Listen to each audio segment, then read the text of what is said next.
We have details of these stories and more, including entertainment and sports, over the next 60 minutes if you stay with us here on Midday Live. Let's begin from here. And ahead of a finance minister's address to the nation announcing government's far-reaching plans to help the economy rebound from the current crisis, on Thursday, March 24, the Council of State has been announcing a 20% reduction in its allowances till the end of year. Here is Chairman of the Council of State, Nana Oto Srebo II, making the announcement at its first meeting with the President at the Jubilee House. Over the past few weeks, the Council has been deliberating on the current economic conditions of the country and had been collecting views with a view to sharing them with you as early as possible. However, as we were going through our routines, you and your cabinet were in retreat over the same issues. And since yesterday, we have been fed with snippets of information regarding some of the decisions that you have made. Those that we read fall on all fours with the suggestions we are going to make to you. We are particularly delighted to read, Mr. President, that you and your cabinet have decided to reduce some of your emoluments or allowances. Mr. President, in tandem with your decision, we, as the Council of State, had also decided that we will reduce our monthly allowances by 20% until the end of this year.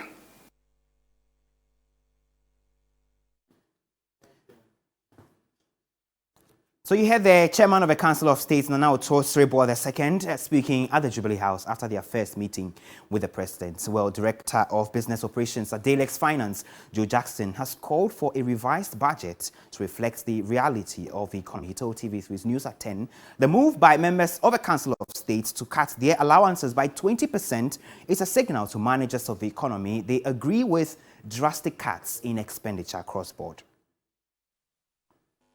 It will be a drop in the pan, but the symbolism of it is huge. The Council of State is signaling to the presidency, to the managers of this economy, to everyone who's listening, that we agree to everyone who says that you must cut expenditure drastically. And we of the Council of State are taking the lead. That symbolism is excellent. That symbolism is great. And we're waiting for it to be matched by cuts in, one, the government's own expenditure, so that we will be seen to be sharing in the pain. Number two, that the real consumers of funds in this economy, the programs that are being held as sacred cows, they will also receive a review, and they will also receive a significant cut in expenditure. Right. That's the way to solve the problems we are in at the moment. We have to see a revised budget. We definitely have to see a revised budget. We have to see a budget that is in concert with the thinking of this march, in concert with the pain that we are taking in this march, in concert with the direction that has been set by the Council of State. Otherwise, there's no way we can know how it's going. It can't be done in secret. So I'm expecting that sooner or later, we will see a revised budget. Well, the Council of State having announced the cuts in their monthly allowances, we have secured some figures, and Dennis of our news planning desk will join me shortly. But thank you for joining us, Professor Bafo Agyeman-Duah. He is a former UN Senior Governance Advisor, also co-founder of CDD Ghana. I appreciate that you could join us, Prof. It's my pleasure. Great. Before I come to you, Dennis, so you've been going through some of the figures. adequately, as we have it now, how much does a member of a Council of State, for example, earn as allowances as we speak? So on the average, a member of the Council of State earns around 26,000 Ghana cedis. Okay. The chair of the Council of State earns 28,000 Ghana cedis, approximately. Okay. So those are the figures that we've been able to gather from the Ntia Moabedu Committee report that was used last year to pay those who served. You know, for members of the Council of State, usually they will serve their term of office. What will be given to them will be based on a report that was used for their predecessors, those who have come before them. Then at the end of their tenure, then another committee will be set out to look at the the exact figures that they actually deserve, and that will be given to them. Okay. So what we are dealing with right now is what was used to pay those who came before them. Okay. So if we do the mathematics, like I mentioned earlier, that is, we're breaking down the 26,000, that's the exactly 20% of that. Yeah, so if they are making that particular sacrifice, what it means is that for the chairperson, like I mentioned earlier, the chairperson will take 28,000, then some few cedis, then a member will take 26,000 Ghana cedis. Now, when they are making 20% cut of that, what it would mean is that for the chairperson, each month you have to give up 5,691. Okay. A member will give up 5,253, and it goes on and on. What it means essentially is that we understand that it's going to take immediate effect. So from March to the end of the year, that will be like 10 months.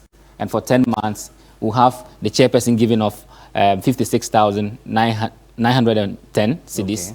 Okay. So if you do the maths in all, we're going to get 1.6 million approximately from the sacrifices of the Council of States. All the members? All the members for 10 months. So these are the computations that we have done. And mind, like I mentioned, it's coming from the Ntia Moabedu Presidential Committee's report on the emoluments for Article 71 holders. Okay, great. So there's also the conversation about other, arms of government and workers in this space also making some of these sacrifices. Yes. I've heard, for example, the Information Minister speak about MPs also considering taking pay cuts. But what do we know about ministers of state and MPs in terms of their salaries per month? So when it comes to MPs, still based on the same report, an MP takes averagely 28,000. Okay. Mind you, there are MPs who are ministers, there are MPs who are also serving in other positions, like majority leader, like those are different. But on the average, an MP takes 28,000 cedis. What it means is that if each MP is given off up to 30%, so let's assume they are giving 30% off, what it would mean is that in 10 months, we are going to save about 23 million Ghana cedis on just the MPs. And that is to say all the 275 MPs are given off. Okay. But in the event that the minority decides not to, and only the majority members decide to do so, that would be now we're doing a calculation of 138 MPs. And that will give us somewhere around 11.6 million Ghana cedis. Okay. When it comes to ministers of state, we were told, even before the appointment of this, the ministers for this particular term, that the ministers were not going to be more than 85. So let's assume the ministers are 85, and that's on the average. A minister takes 30,000 Ghana cedis.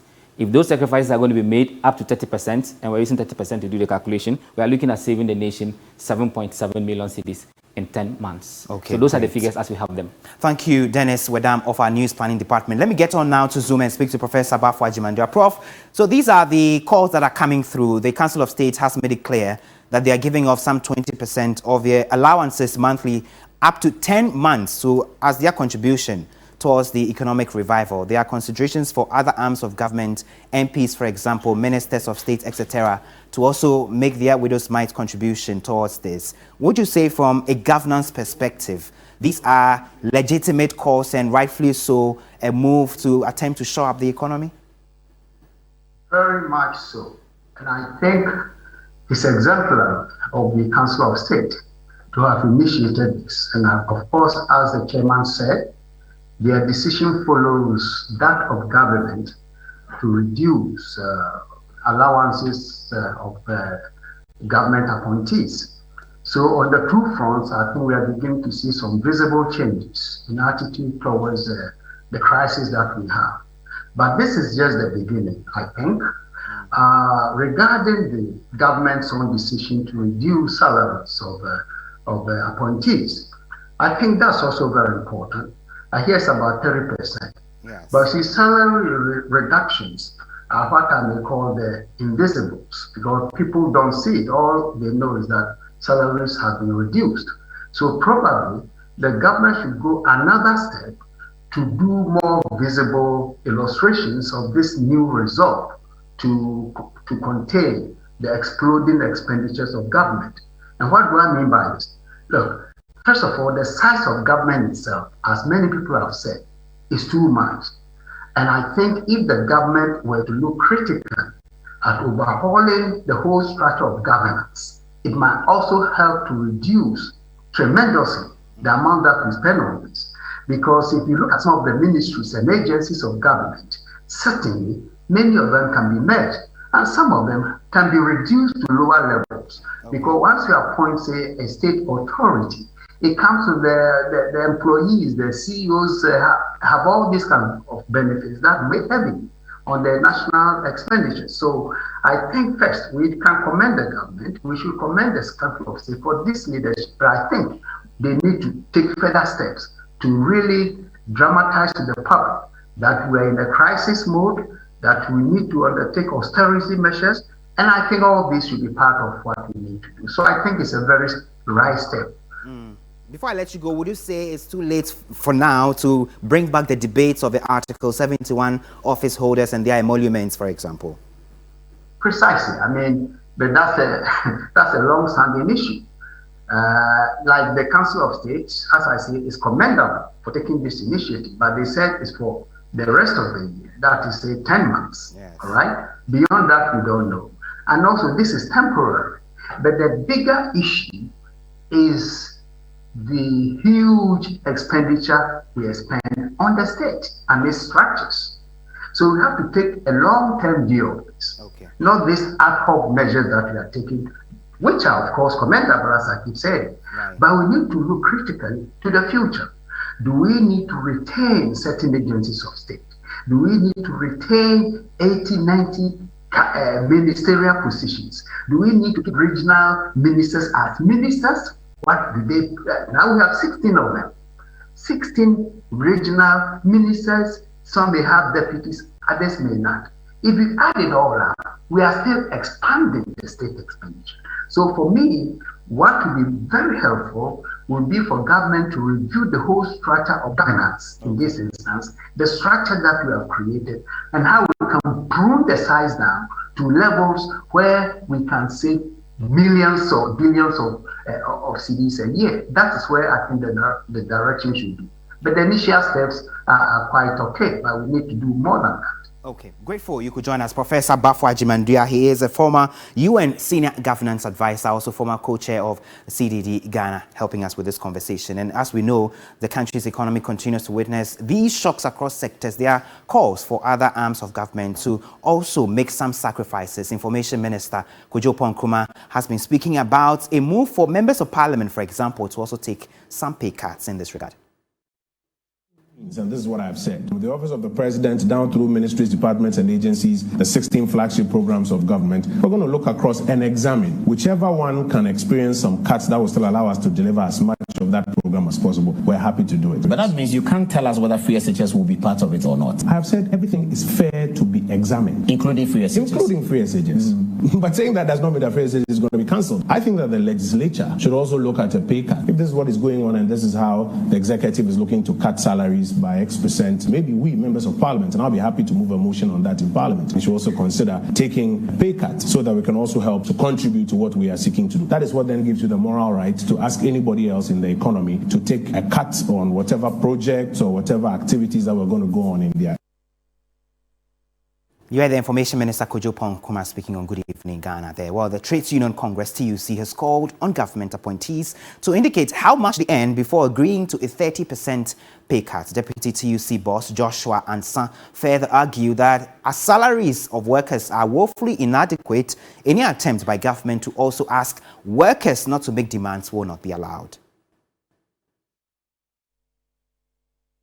If you want to be fair to yourself and to everybody, if in the job market somebody is paid 800, somebody is paid 500, somebody is also paid 40,000, somebody is also paid 80,000, 90,000, and the 90,000 person says I've cut down my salary by 20% or 30%, you cannot do the same to another worker who takes less than 1,000 Ghana cedis. I would say that it's okay, it's good for them to take that decision, but I think that there's something extra should be done, not cutting down the salaries or whatever, but we must look at government expenditure. We must look at the way people spend in government. Many people are owning this country, many people have stolen, many people have done so many things, and they are walking around. All what you hear is that the case is in court and they are dealing with it day in and day out. All these monies, when it is collected, I think can be used for the development of this very country. Well, reaction has been mixed by some members of parliament over questions about whether parliamentarians will consider taking a pay cut in the light of the current economic challenges. Parliamentary Affairs correspondent Komla Kluche has been capturing some of the views. Well, a pay cut depends on a number of issues. Now, if the executive is talking about a pay cut, then they should also look at the emoluments. What facilities do they have? You know, as executive, they have more facilities than the legislators. If the executive is cutting their salary, well, are they removing those facilities they enjoy? So if those facilities that they enjoy, they will still enjoy, then the pay cut for legislators will not be a fair deal for us. What kind of a pay cut? They should let their own people take pay cuts. These are their people, they are on boards. Do you know how much they are making off of these boards? Look, they haven't given us common fund. They haven't given us common fund for over a year now. That thing is just a gimmick. Look, if we are going to take a pay cut, what are they going to use the money for? We gave them millions and millions of billions of cedis to use for COVID. Have they come in to tell us what they use the money for? Nobody is taking a dime from my salary. What we are asking this government to do is to reduce the size of government. How much would it contribute to salvaging the mess in which we are with the percentage cut by the members of Council of States and even members of Parliament? The young men who are recruited at the Flagstaff House, whose job it is, they are given laptops. They sit before the laptops, monitor social media, see those who are criticizing this government genuinely, and they go on blistering attack on those people. And those young men are paid 15,000 Ghana cedis. Yes, I'm not sure that will be an effective way of dealing with the issue, that for demonstrating to Ghanaians to know that at least we are also helping to also ease the economic pressures on, all the difficulties that we are going through. So it should be by consensus, by the House, the entire 275 MPs. It should be a decision